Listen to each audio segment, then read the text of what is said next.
That's right. Yo, every Wednesday night, you better tune in tight at 7 p.m. CST. We bring in that insight. Halas Hall Report, best podcast in the game. Stats and facts, you'll remember the name. Host Ken Dub got the knowledge on lock. Co-host Woody the Bear fan, talking all that talk. 3 Bear fans chilling, opinions on the side. We're here for the love, riding that Bear pride. Halas Hall, we break it down right. Join us on the journey from day to night. Blue and orange army taking over the scene. 2025's the year, know what we mean. Bear fans unite, it's our time to rise. Sunday mornings, pre-game vibes in the skies. Lions think they're fierce with Dan Campbell's call, but all that greed ain't gonna help them at all. Same old story, we know how it goes. They just can't compete, everybody knows. Minnesota Vikings always talking smack, but when it's game day, they ain't got the knack. Sitting on the couch while we're making a stand. Over here in Chi-Town, we're the best in the land. Halas Hall, we break it down right. Join us on the journey from day to night. Blue and orange army taking over the scene. 2025's the year, know what we mean. Bear fans unite, it's our time to rise. Sunday mornings, pre-game vibes in the sky. Packer fans yell blow pack blow, but can't see the truth. We're stealing the show. Rivalry heated, but we stay real cool. Halas Hall Report, yeah, that's the rule. With every episode, we build that hype. Stats and team news, we got the right type. Fan base strong, we ain't looking back. 2025, it's a winning attack. So gather round fans, put your hands in the air. Every Wednesday night, we're breathing that bear. Join the revolution, watch the magic unfold. Halas Hall Report, we're breaking the mold. Halas Hall, we break it down right. Join us on the journey from day to night. Blue and orange army taking over the scene. 2025's the year, know what we mean. Bear fans unite, it's our time to rise. Sunday mornings, pre-game vibes in the sky. So mark your calendars, don't miss a beat. Every Wednesday night, Halas Hall can't be beat. Stats, facts, team news on deck. Halas Hall Report, what did you expect? 2025, the Bears are here to stay. Blue and orange in the north, leading the way. Hey, good evening. Welcome to another edition of Halas Hall Report. And we got news this morning, don't we, Woody?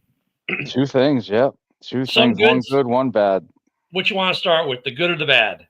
Let's start with the good. Let's make this a good beginning with the Bagent extension.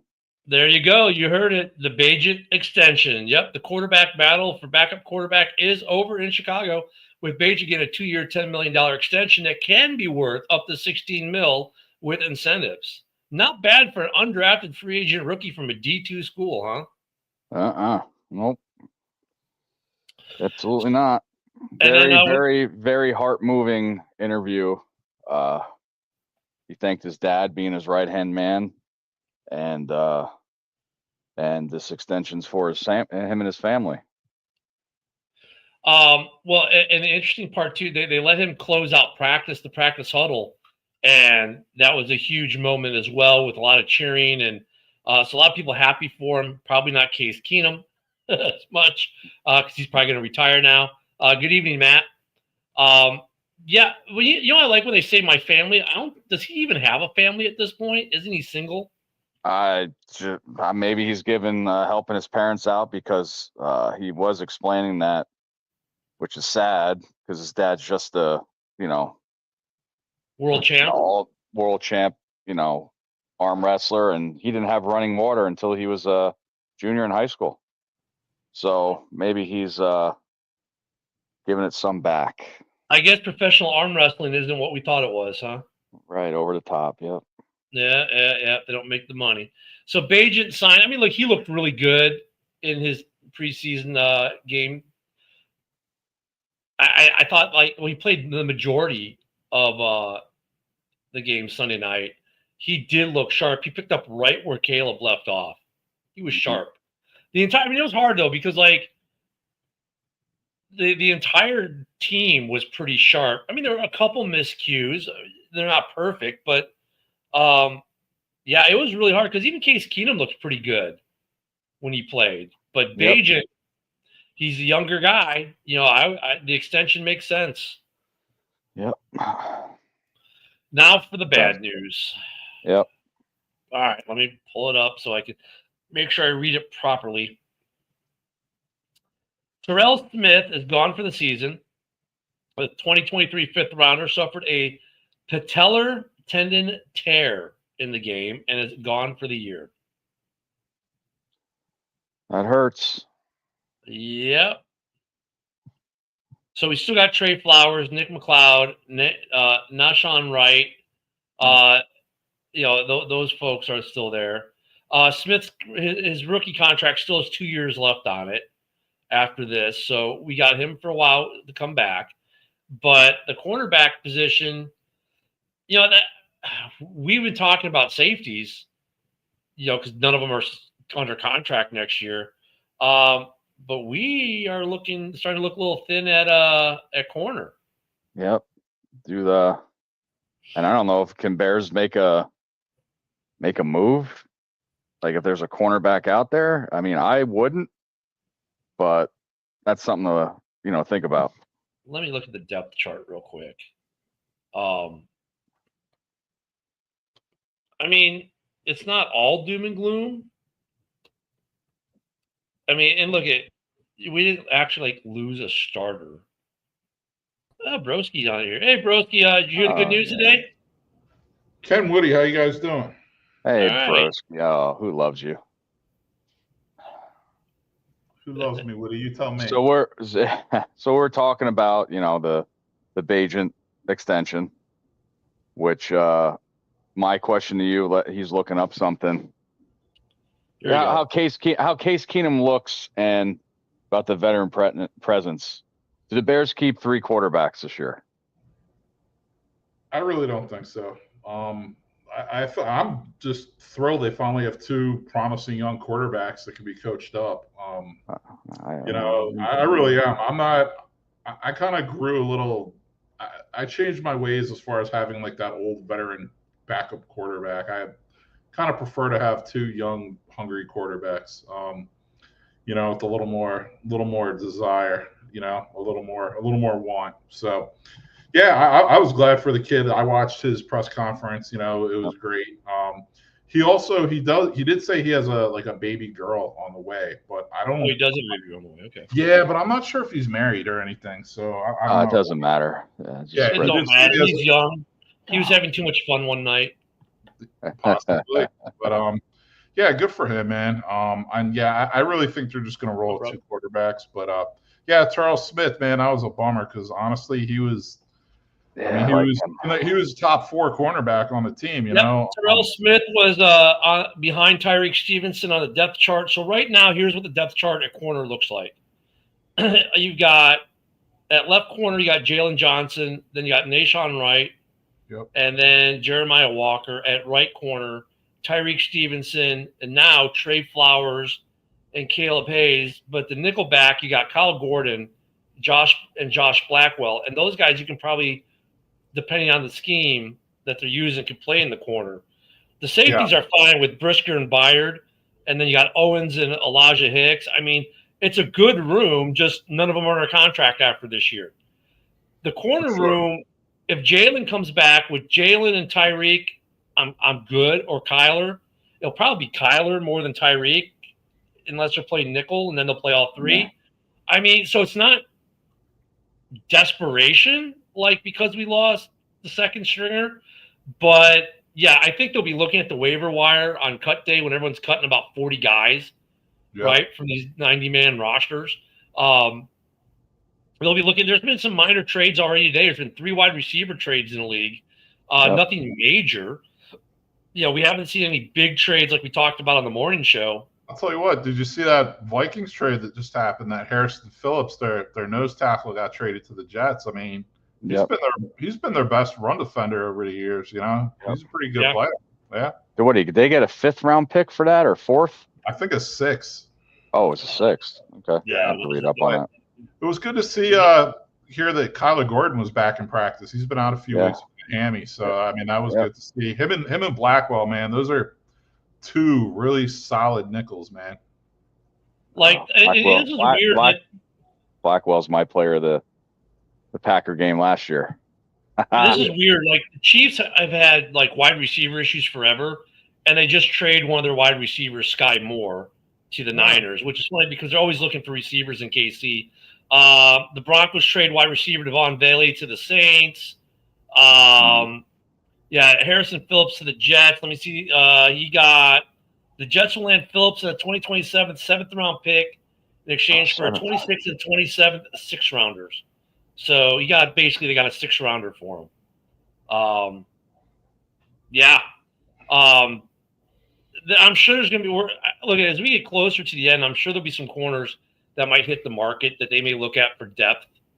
My question's more or less, how many receivers are we keeping? How many running backs are we keeping? Because that's where the depth chart to me gets really interesting. Yeah, that's a good question. 4 and 4. Like right now on ESPN, the depth chart goes Swift, Johnson, Minagi, and Travis Homer at running back. Yeah. Wide receiver, they have us keeping 2, 4, 6, 7. So or actually more than that. Wait, 6. That's 6. No, they have us like really deep at wide receiver. But at wide receiver, you figure DJ Rome, Luther, Duvernay is probably making this. Almeida Zacchaeus is probably making this. And maybe Jahadi Walker. Yeah, I mean, J.P. Richardson kind of fell off. We haven't heard much out of him lately. Yeah, so wide receivers, Duvernay's hurt right now, so he might be out to the beginning of the year. So that could be a slight tissue right there. You know what that means? You know what that means, right? Tyler Scott time. Oh, fuck. Yep. But yeah, probably. I don't know, man. They might keep 6 receivers, probably 5. Definitely 4 running backs. Yep. Yeah, so I mean, running back 4 I don't think it's going to be Homer. I think it's going to be Wheeler. I would take Wheeler over Homer. Yeah, I'll tell you what. Wheeler has been looking like he's healthy, and Homer is banged up. I'm not sure if I know Minagai's banged up. I'm not sure if Roshan's back. No, on ESPN, all 3 of those guys have Q's next to them for questionables. Yeah, so they all have something. Yeah, but like you said earlier, I definitely think the Bears are going to be in a market for a cornerback after the first big wave of cuts, I think. And we've got in the tackle positions. It's funny because at left tackle right now, this is ESPN's depth chart. They have Braxton starting with Trapillo second. Joshua Miles third. I could care less. No one cares about Joshua Miles. At right tackle, they have Darnell Wright with Kieran backing him up and Theo at third. Now, I find that interesting because Kieran, Theo, Braxton, and Ozzie were all in this battle for left tackle, right? Yeah. I think look, it's great that we have that depth, but I could see the Bears trading one of those guys to get something we need somewhere else. Not a bad thought, but until like 2 of those guys really step up and prove themselves, I'm not sure they're going to be willing to part ways with any of them.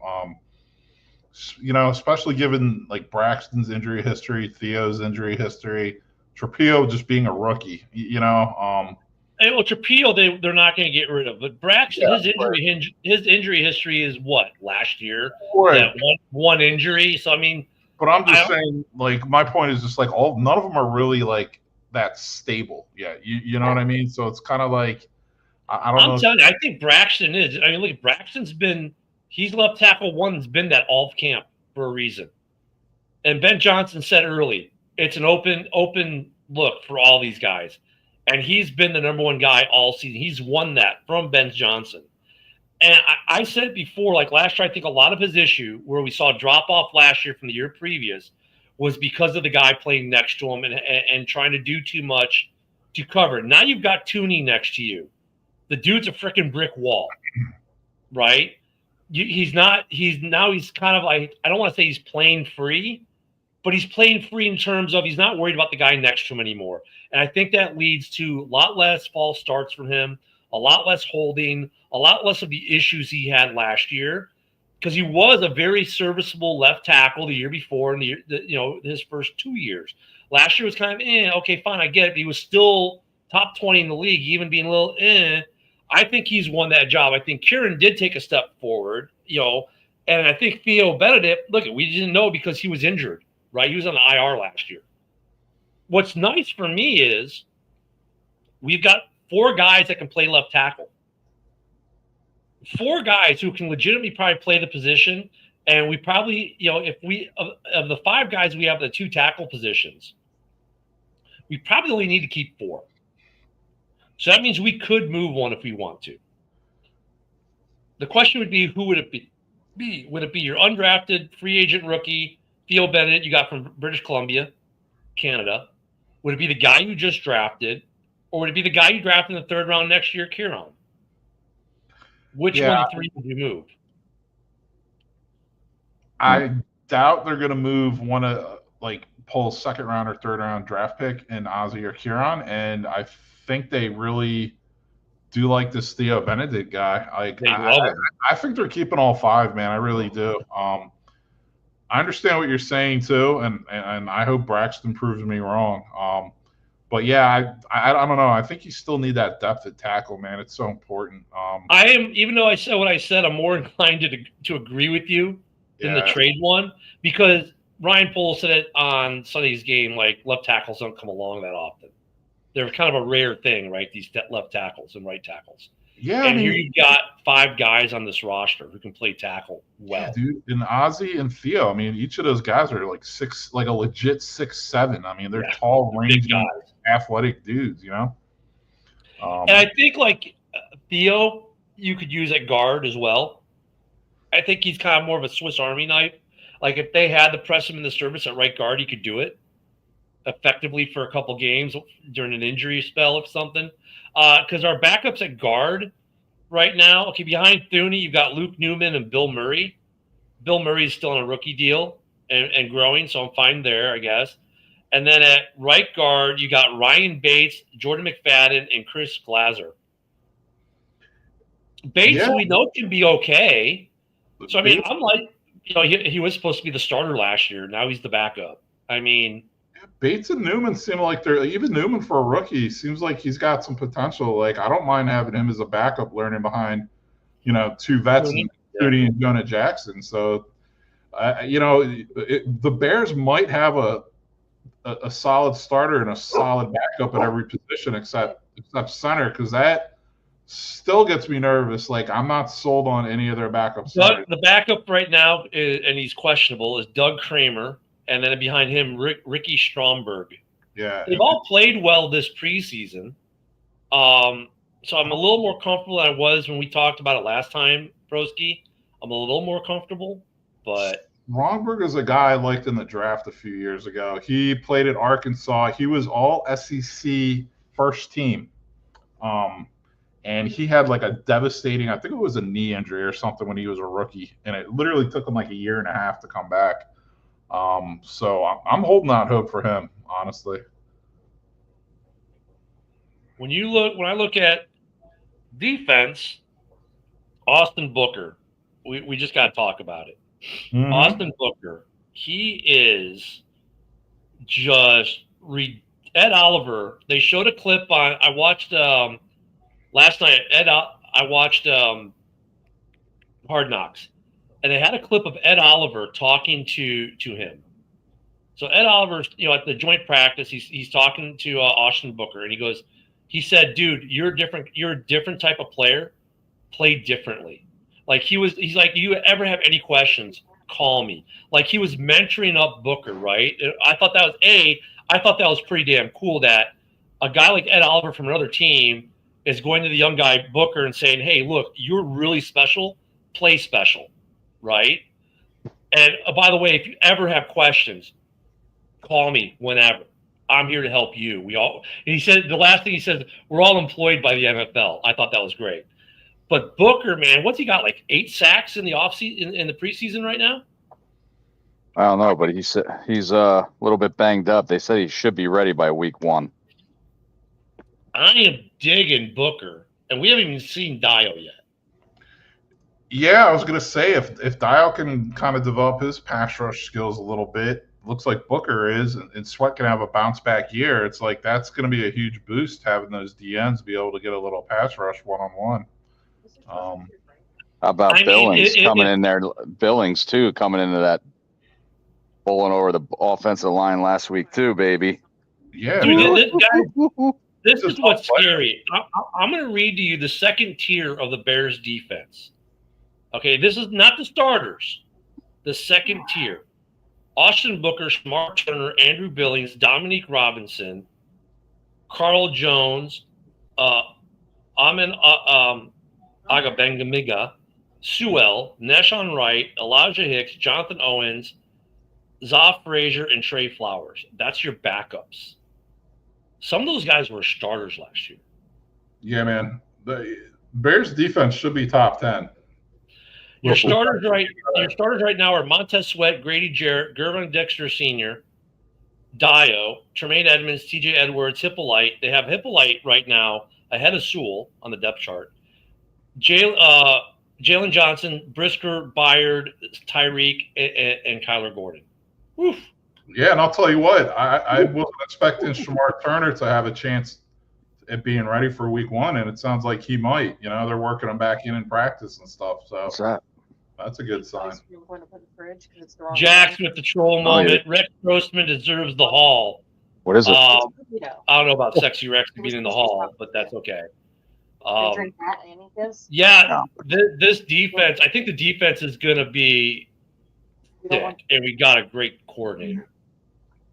Yeah, you know, I actually, you know, it was good. It's good to see Noah Sewell come to life this camp in preseason too. You know, like we really haven't seen much out of him the time he's been here. So. No, he's been hurt. You want to talk about a guy with the injury history? He's been hurt. And then watch the game against Miami, specifically against the Miami Ones.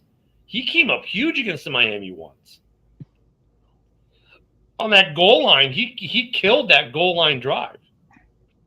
He had a couple nice plays on that goal line run. That, you know, that's true. And the film I've seen it, I mean, Hippolyte, yeah, he definitely has some learning to do, but that dude can fly. He's like a heat seeking missile, man. Like he's not afraid to get in it, you know. Like I like the against Buffalo last week. Can't pronounce his name. I just call Obi Joe with that peanut punch going. He was going in too, boy. Yeah. Yep. Peanut punch. So I was happy about to see that. Yeah, OBJ, at middle linebacker. Amon OBJ, we'll call him. AOB, there we go.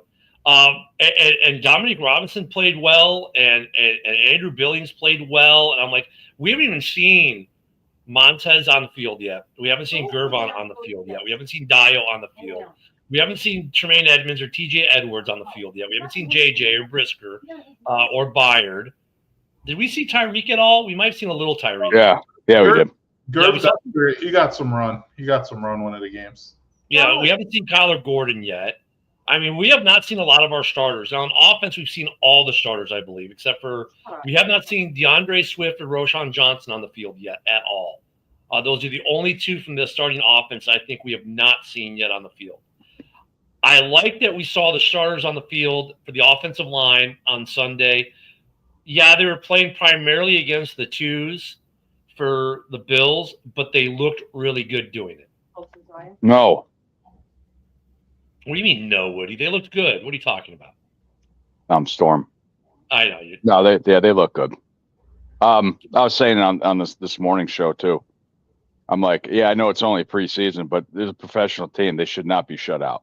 I don't care who's out there. So. Well, I mean, they had the opportunity to miss a field goal. I mean, so that would have been their 3 points, but yeah. I'm just wondering now, is this roster done? What do we need to add to this roster? I think we're already having some tough calls at running back and wide receiver. One more edge rusher to help out Montez. How? I guess the question is how. I don't know. You asked the question. I just answered it. I know, but like, how are we going to get another edge rusher? Okay, there are two out there available. I don't think Jerry Jones, because everyone heard about what the Packers offered. And I think, like I said this morning in the morning show, Jerry wants, if he's going to trade him, he's going to trade him to the AFC. He doesn't want him in the conference, and that makes complete sense, right? Okay, so you got Trey Hendrickson, a little bit cheaper, second rounder, plus the player. So looking at this roster, what defensive player are you going to give Cincinnati with a second round pick for Trey Hendrickson? Jermaine Edmonds. They want a young player. Yeah, So it would be like a Tyreek Stevenson, or it would be like, someone like that, man. Like they'd probably ask for Booker, honestly. Fuck you. Yeah, I think they would too, and I'm not willing to give up Booker. Mm-mm. Yeah, man. But like you said too, though, like, there could be like a trade. Poles could work a trade for like not a star player, maybe like a kind of like a more second tier, third tier kind of player too, like a more under the radar guy, just to add some depth. And I also think like they're going to give it like another week or so and see about their injury situation going into the season. But right now, your 4 edge guys are Sweat, Booker, Deo, and Dominique Robinson. Dominique Robinson's hurt. He's hurt though. You know what I mean? That's the problem. Then they signed that Tano Passignon guy or whatever the heck his name is. He played with on the Saints under Dennis Allen. He was like another one of those like 6'7", like almost 300-pound defensive ends.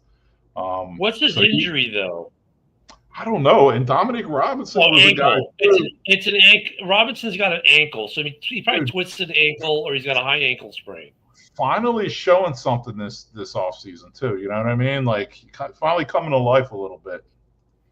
I think it's an ankle, so I'm not. And it's questionable, so I'm not concerned. I don't think we see him against Kansas City, but yeah, dude, I think I'm going with. I think cornerback is a bigger need. Especially because like we still don't know. Yeah. We can assume things, but we really don't know about Jalen Johnson yet. I mean, shit. What if they haven't said and they've never said what the injury is. That's what I mean. What if he actually goes on the PUP list for the first 4 games? We don't get him back till after the bye. Then we really need a cornerback. And running back, I just think that room is so banged up. The only person you can really rely on is Swift. I mean, Menagai's a rookie. He's nicked up. Roshan, I'm not really expecting much from him. Ian Wheeler, God bless that guy, but young guy coming off a serious injury, like we could use a running back. They keep bringing running backs in. But honestly, if we're keeping 4, I mean, we've got 5. I mean, Wheeler played well. So we haven't seen much Managa. He's a little nicked up. Fine. We haven't seen the top 3. We haven't really seen. Yeah. Right. And let's face it, Travis Homer makes the team every year because of special teams. He's a special teams ace. If he's banged up going into the season, he might not make the team. I mean, we haven't seen DeAndre. We haven't seen Roshan. We saw Managi in game 1. I haven't seen him since. Travis Homer, we did see when he muffed the kick. Right? Did he muff the kick? Was it? No, that wasn't his muff kick. That was Tyler Scott. That was Tyler Scott. Wheeler's looked really good. And who was the other kid who looked really good this weekend? They had a couple kids look pretty good. That wasn't it like Britton Brown or something like that? Yeah, Brown. Britton Brown looked pretty good. But I think Wheeler right now, for me, he's the 4th guy. Now, if you have to start the season with Rojo or Managi on the PUP, then maybe they pick another guy. But honestly, let me see what I can find out about Roshan and Managi's injuries really quick. Because right now, if these guys get a hangnail, they hold them out. You know what I mean? Managi's banged up? They have him as questionable. I'm looking for news on his injury. Fucking Big Ten. Nothing there. Fucking Christ almighty. What's in that fucking ice cream, buddy? Yeah, I know. Cookie dough. My dessert right now is... And for Managi's injury, they're just saying undisclosed. So we don't know what Rojo's injury is or Managi's injury is because they're it's that part of the year they don't have to say. We won't find out until when they have to start officially reporting the injury list, which is next Wednesday? Yeah, that's what I was saying. Like, they're going to give it another week or so, then you're going to start seeing moves. You got to kind of let this injury situation play out a little more. But if those guys are like, it's like, okay, they've got hangnails, kind of injuries, nothing serious. I could see that the big three, the three are fine, and then the fourth spot, it's Homer or it's Wheeler. I mean, in theory, you want to talk about deja vu. This was the same discussion we were having last year with the fourth running back with Wheeler and Homer. Yeah, I mean, except for like overall the entire roster, especially the starters, it's a lot more solid. Like in theory, if none of these injuries are really anything severe, I mean, obviously we know Charles Smith, but still, I mean, we don't need much. Well, and the fact that we're arguing though about the fourth running back who didn't really get used at all last year in Chicago, I mean, we brought in Valus and got rid of him because basically Swift was durable. Rojo got hurt a little bit, so that's why Scott got a little bit of playing time. But now we got Managai, who's probably going to supplant him. I mean, this is a good thing, right? This is a good argument that we're having again this year, that it's either Scott or Wheeler. And I think Wheeler looked phenomenal coming off the ACL injury from last year. And he's played, and we know the Bears that polls is high on him, that the Bears organization as a whole, with the old coaching regime, was high on him. I'd have to believe the current coaches like him as well because of his work ethic and everything else he does. I mean, out of the players we have in, so we could pretty much find 4 running backs, I feel, as long as none of these guys are seriously injured. I think we can find 4 DNs, you know what I mean, as long as none of these guys get injured from now till the beginning of the season. How many wide receivers are we carrying? 5 or 6. On the roster? Well, yeah. Let me just get this in really quick. So, like, I still would like them to sign like a veteran backup center. Like, I really would.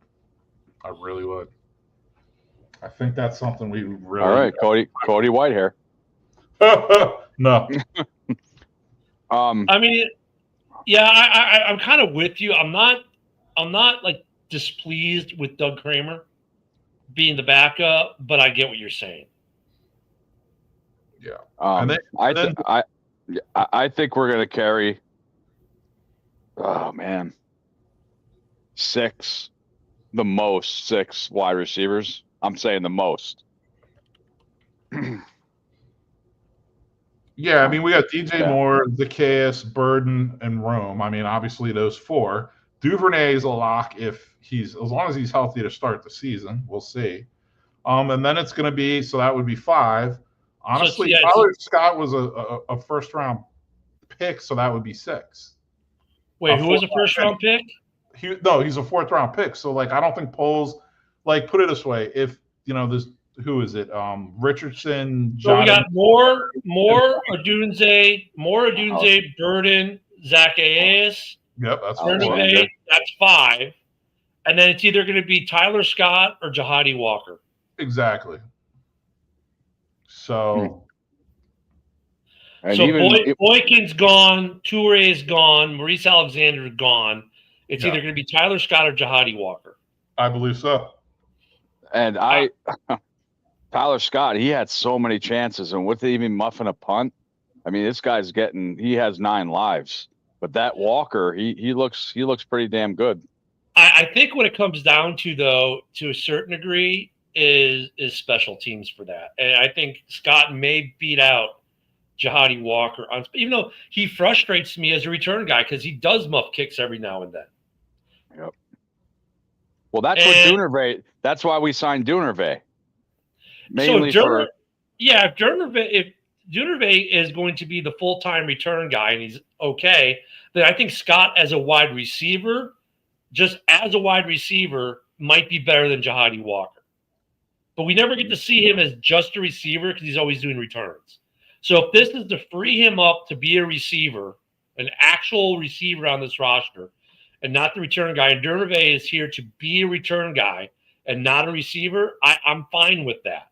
And then Scott becomes your backup return guy should you need him for injury. So it gives you depth in that phase of the game. And I'm cool with that too, actually. I think that's a good thing. I don't know. What do you think, Broski?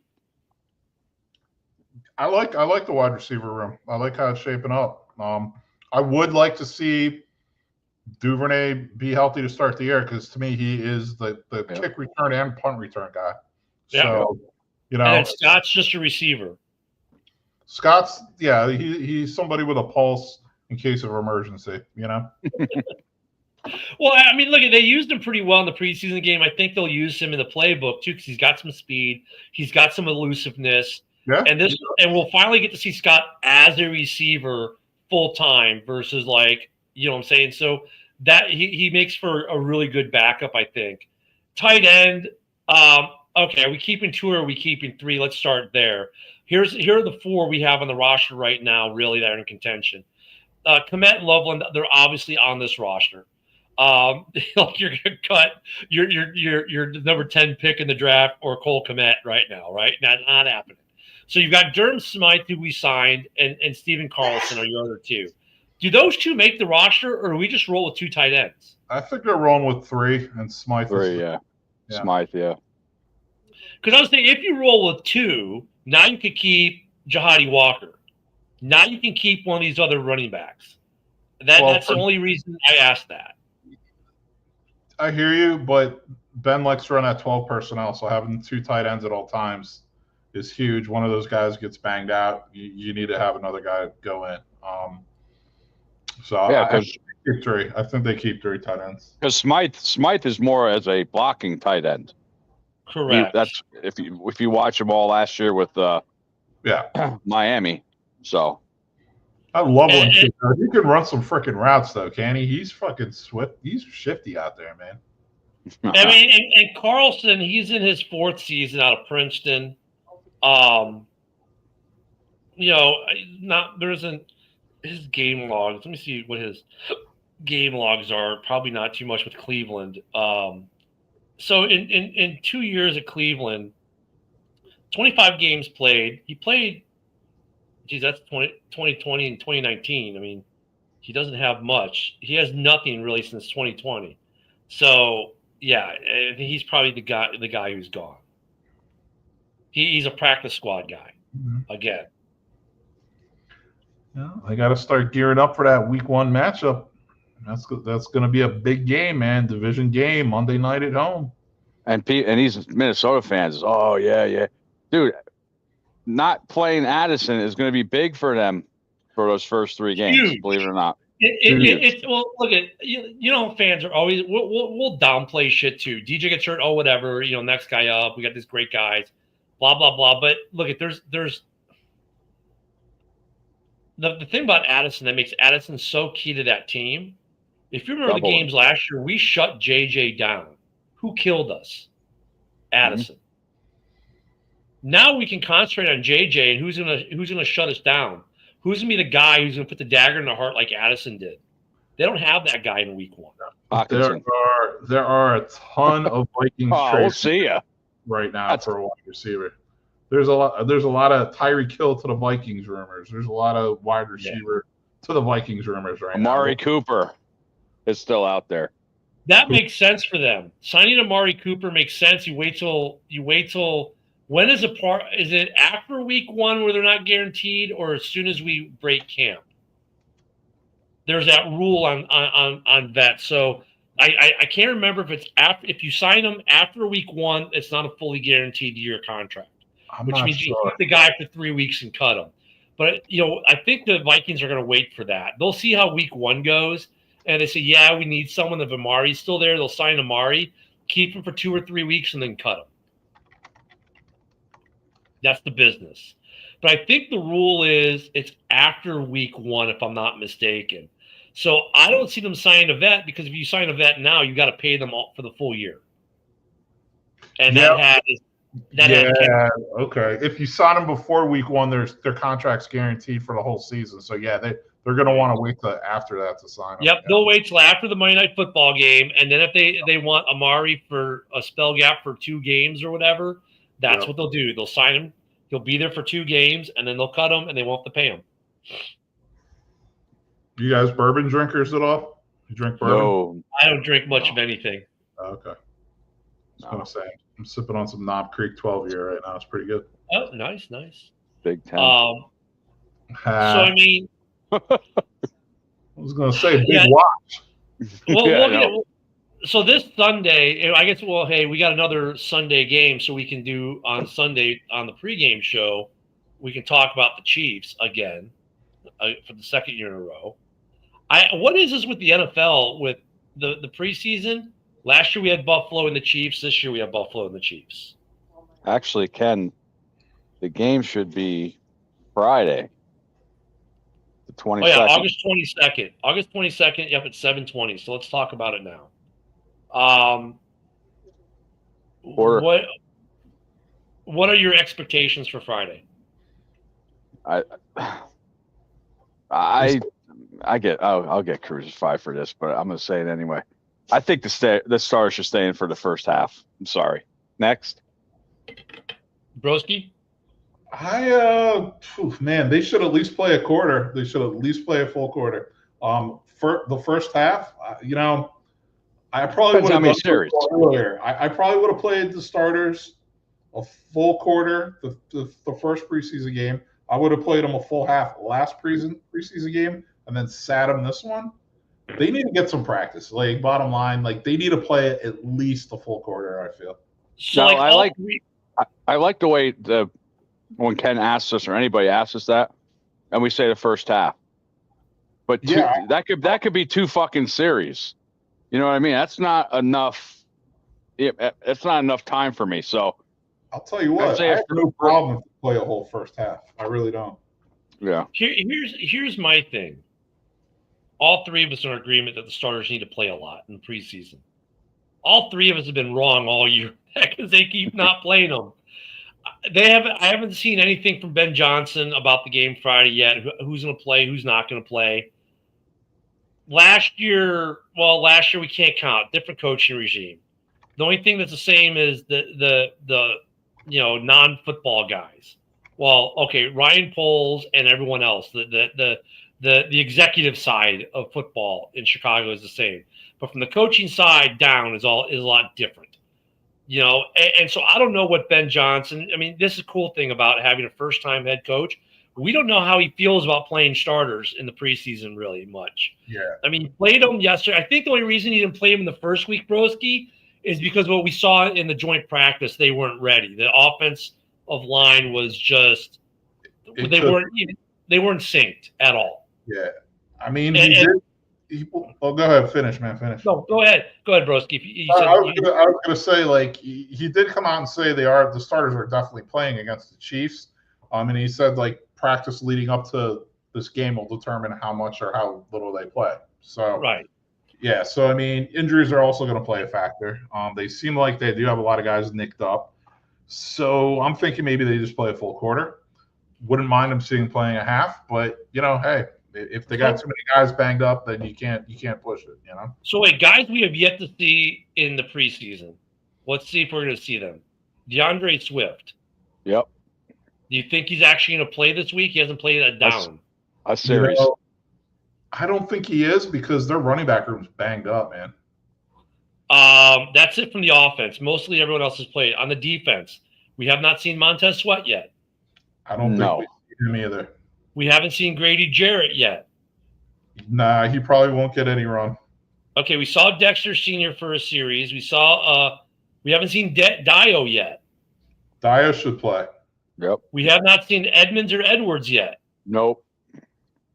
We have not seen JJ. We probably won't. We have not seen Brisker. We have not seen Byard. And we have not seen Gordon yet. I think Byard should play. A lot of guys we have yet to see. And I'm fine with the guys that we mentioned.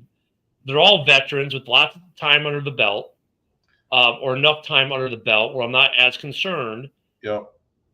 Less concerned about the defensive starters playing than the offensive starters for sure. Yeah, like Sweat not playing, I'm actually good with, considering he had that nagging toe injury all year last year. I killed him last year, man. He had that whole season. In fact, I'm happy to be, actually, you know what? On the defense, I don't care if the starters don't play at all. Let me see more Booker, Shamar Turner, Billings, Dominique Robinson, Carl Jones, AOB, Sewell, Wright, Elijah Hicks, Jonathan Owens. Yes, let me just see a ton of those guys all night, because you know what? If our second string is that frigging good, I'm good with the first starters not playing. Even though I'm the school of thought they need game time, they need that atmosphere, but at the same time, I'm not. I get it with injuries. It's a weird thing because we're all advocates of these guys playing more in the preseason. Yet here I am saying I'm cool with them not. Yeah, I'll tell you what.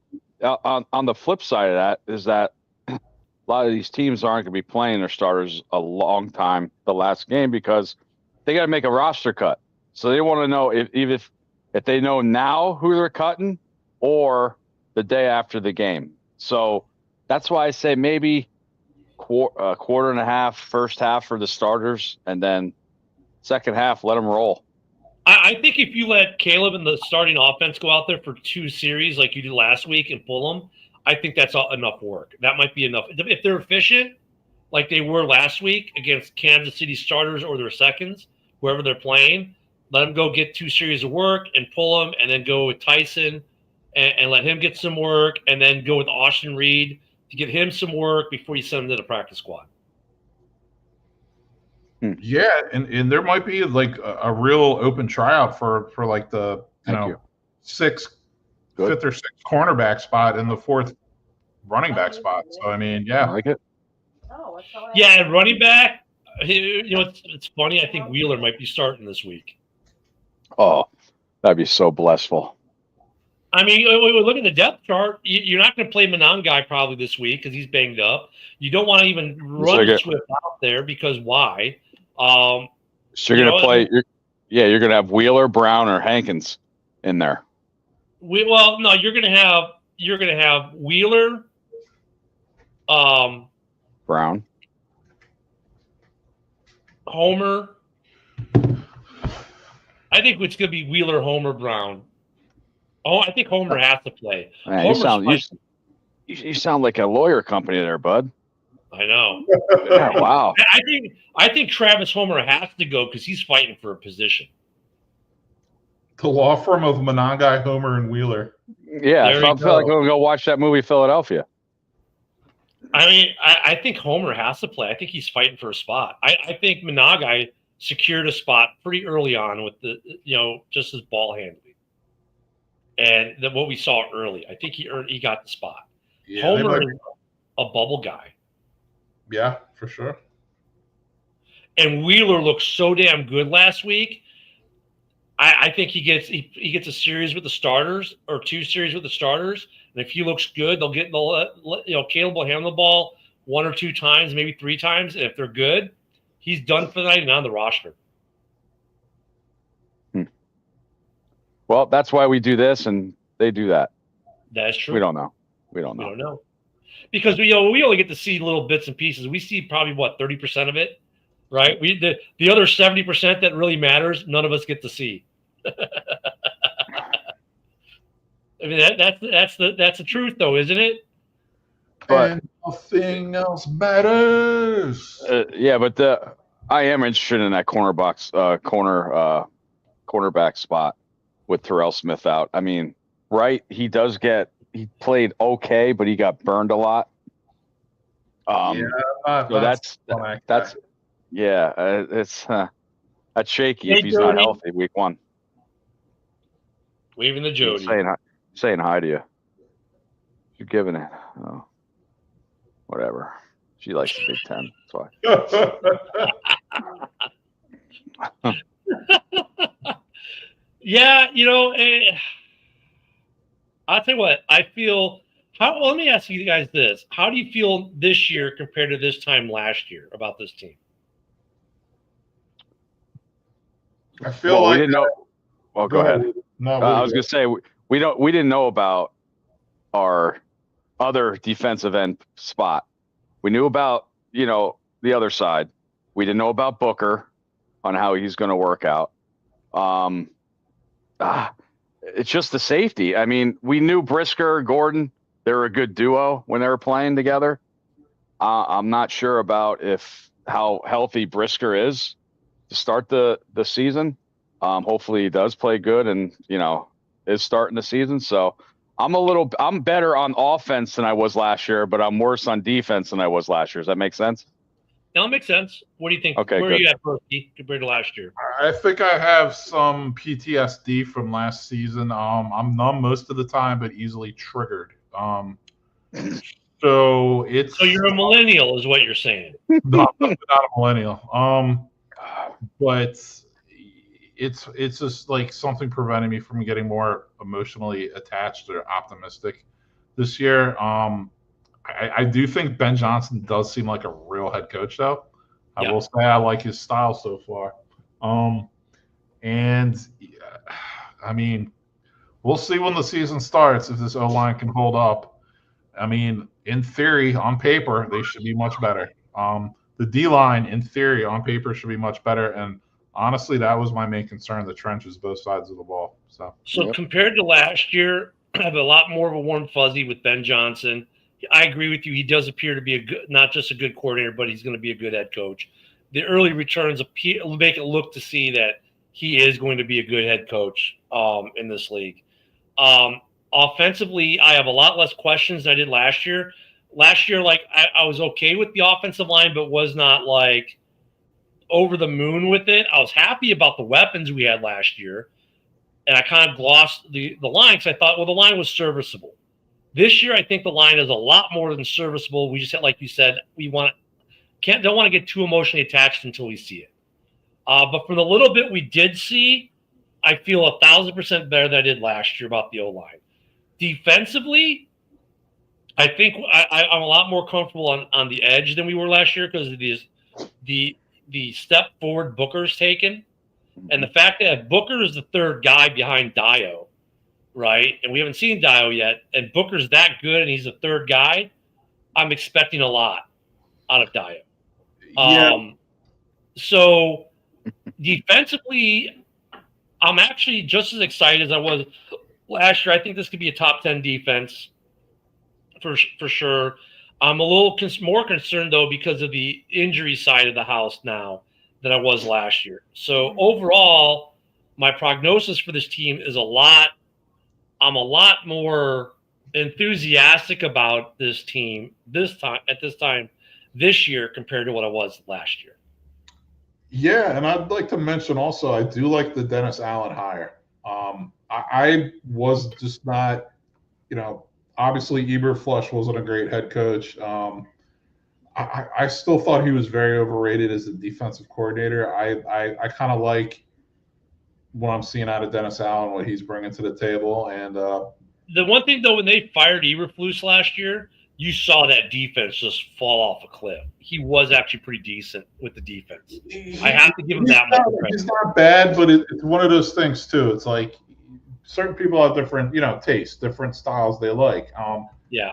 I'm telling you right now, if I see a cornerback on 3rd and 4 line 10 yards off the freaking ball again. Yeah, I think Allen's going to be more aggressive. I like Allen's aggressiveness. Yeah, exactly. I'm going to see Gordon get in there too when he's on the nickel, because like what Detroit does with Branch is in that backfield all the time. It killed us, and I like to see somebody in the backfield like that. Yep, that's a good call. So predictions for Friday. I mean, we're 1-0-1. Not that preseason records matter. The fact that we won 38-0 is not. I don't care about the score. Like I said this morning, I care more about how the guys looked in performing. Performing their tasks, and I thought they looked really well. I really don't, knowing that this game is really going to be a lot of guys trying to make the roster for the majority of it. What do you got? And same for Kansas City. They're not running Mahomes and Kelsey out there. I mean, come on. I mean, they might see a series maybe, but I mean, what are your expectations for the game Friday night? Well, everybody, every week, injury free. I want to see. I'm excited because I want to see these guys have a fire in their ass because this is their last chance. So I am looking forward to seeing the game and seeing who's get these roster spots. And I know we're all going to be looking on what you say. What do you think the first cuts are? No, all the cuts are next. I have to be done by 4 p.m. Eastern on Tuesday. Right. So I'm just interested. No injuries on Friday, so I'm saying no injuries on Friday, and I'm interested in seeing the roster cuts Saturday through Tuesday. No, it'll be Tuesday at 3:59 p.m. They'll submit all their because that's what everyone does now. For the most part, they all submit their cuts at 3:59 p.m. on Tuesday. Here's our cuts. What do you think, Broski? What's your expectations for Friday? For me, like I religiously do not watch like a live preseason game. I mean, I'll check out some film afterwards and stuff like that. But I really hope that Ricky Stromberg can step up and step into that backup center role, and the coaches feel confident about him, and that he's ready to be like at least a legit backup center. No. Yeah, I'm with Woody. Let's stay injury free. I want to see. For me, it's gonna be interesting watching the running back battle, the wide receiver battle, and what's going on at corner. Right now, the offensive line, the backups at offensive line, be at center and the other positions, have not given me a reason to go, because they've looked good protecting Bajan. So I'm not even that concerned with the offensive line backups right now, to be honest with you, Broski, because have they not looked good protecting Bajan against their fellow twos? They have. Like I said, there's a difference between looking good with playing against twos in preseason and playing in the regular season. Yeah, but I mean, they've looked. I want to hopefully Stromberg. Hopefully the coaches have enough between Rashard and Ben Johnson. Hopefully they have enough confidence in Stromberg where they keep him in the. Yeah, I mean that's what I'm saying. I think they already do because these guys have been technically sound in the time they've played against the twos and the threes. They've been technically sound. So that's why I'm not as concerned. I think they're fine with our backup center situations. What I'm trying to say, Broski. Yeah, and I that's still a huge question for me. So we just get Coleman Shelton back, and then we have our backup. How about it? There's a backup. Yeah. That'd be cool. That'd Shelton, be cool. Yeah, fuck yeah, man. Yeah, oh, yeah, that'd be cool. Now here's the question: we got only a few minutes left. Are the Bears going to be into any of these trade talks for Micah, Trey, or Terry? No, I say no. I think for Trey, absolutely. Like with his connections with Dennis Allen, his style, his familiarity with the system, and the fact you'd only have to give up a first round and a young player. Real quick, because we're short on time, what are you willing to give up for Trey? Honestly, I would probably. I'd probably be willing to give up a first rounder and a young player. First rounder, first rounder. I'll give them all my Penn State players. Call it a day. Well, the asking price isn't a first rounder right now. It's a second rounder and a young player. I'm good with the second rounder. The young player, it just depends on who it is. I'm not giving up Booker. No. And they want a defensive player. So when I look at the defense, I'm like, I don't know who I'd want to give up. Kieran? Booker, Stevenson. Yeah, but now I'm short in that position group. Who else are you going to give up? Yeah, I don't know, man. All I've been reading is they want a first rounder and a young player, but regardless, they can have Zach Pickens. There we go. But regardless, I would trade him anyone from Virginia Tech. Oh, wait a minute. Jesus! Yeah, they all won Super Bowls. Yeah, so interesting. They're working the cotton candy stand at the stadium. It's going to be an interesting couple days as we go into our final game here Friday, and then we go to the cuts. And so Sunday we'll have something to talk about the game, and then next Wednesday we'll have cuts and practice squad signings and any other big any roster moves. We'll be able, we'll go over that next Wednesday. Don't forget Ken and Ken in the morning every Monday through Friday, 10 a.m. Central, 11 on the East. And, of course, we'll be back here Sunday at 11 o'clock, Sunday morning on the Central, noon in the East. And we'll talk about Friday's game. And then next Wednesday, at the same time you were here today, we'll talk about the roster moves that got us to the 53. And I have a feeling even next Wednesday or Thursday, we'll probably see some of those. There'll be moves made with guys being traded, late signings, and now guys getting cut, late cuts. I'm sure we'll see some of that. So, hey, let's hope for a good, clean, healthy game on Friday against the Chiefs, and we'll see how this roster shapes out. And I before we go, I want to ask Broski. I'm like you said about the Virginia Tech doing the cotton candy. What's Sandusky doing now, bud? Everybody, we'll see you on Sunday. Bear the fuck down. Bear down. You're doing your father, Woody. Thanks for joining us, everyone. We'll see you Sunday.